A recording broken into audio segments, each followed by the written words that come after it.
আমরা একটু visa bulletin আপডেটটি যদি আপনার কাছে থাকে আমাকে একটু আমাদের একটু তথ্য দিলে বেশ সুবিধা হয়। কারণ অনেকেই F4 ক্যাটেগরির বিভিন্ন ক্যাটেগরির কোন বছরটি চলছে সেটি একটু জানতে চায়।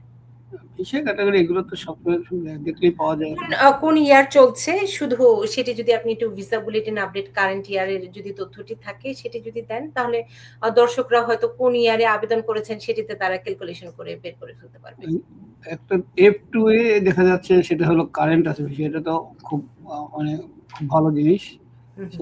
F2A কারেন্ট আছে ভিসা।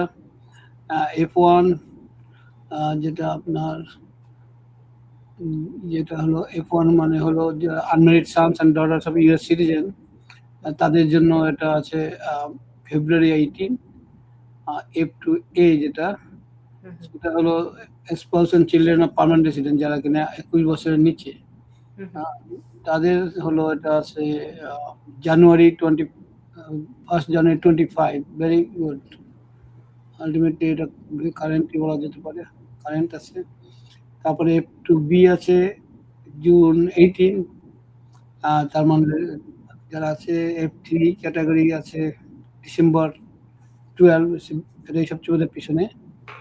তার চেয়ে হলো F4 সবসময় পিছনে থাকে আমরা সবাই জানি। এটা তাও অনেকটা এগিয়েছে। মার্চের 2010-এর মার্চ পর্যন্ত এসে গেছে।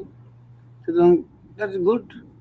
মানে মূল ঘটনাটা হলো যে এই যত এগিয়ে থাকুক এখনো ভিসা আপনাকে দেওয়া হচ্ছে না, ভিসা বন্ধ আছে। সুতরাং সেই সময় কিন্তু প্রসেসিং চলছে। সুতরাং এটা থেকে বোঝা যাচ্ছে প্রসেসিং হচ্ছে। Hopefully it will be over very soon. কিন্তু কবে হবে আমরা কেউ জানি না। এবং খুব দ্রুতই প্রসেসিং গুলো এগোচ্ছে, রাইট? হ্যাঁ, দ্রুত হচ্ছে, অনেক দ্রুত হচ্ছে আগের তুলনায়।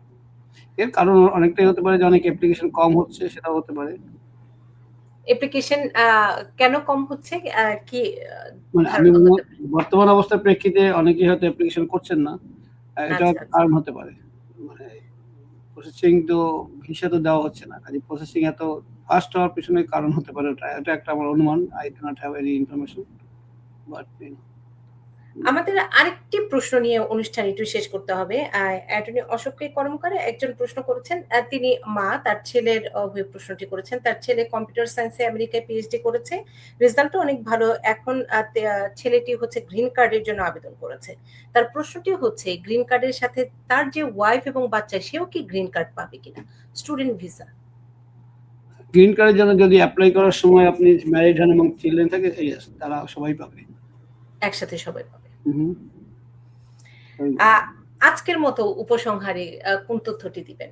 অ্যাটর্নি অশোক কে কর্মকার। আমি একটু আরেকটি বিষয় একটু জেনে নিতে চাই। আপনার কোন কেস স্টাডিজ এর আলোকে কোন কেসটি উল্লেখযোগ্য ছিল এর মধ্যে যে তথ্যটি কিংবা টিপসটি আমার দর্শকদের